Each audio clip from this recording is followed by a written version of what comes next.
বাংলাদেশ জাতীয়তাবাদী ছাত্রদলের ৪৬তম প্রতিষ্ঠাবার্ষিকী উপলক্ষে পাবনা জেলা ছাত্রদলের সাংগঠনিক সম্পাদক সাদ্দাম হোসেনের নেতৃত্বে পাবনা শহরের হামিদ রোডে ছাত্রদলের বর্ণাঢ্য র্যালি।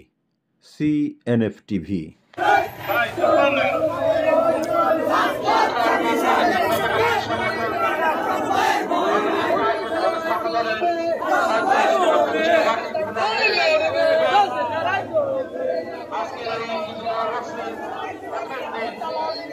সবাইকে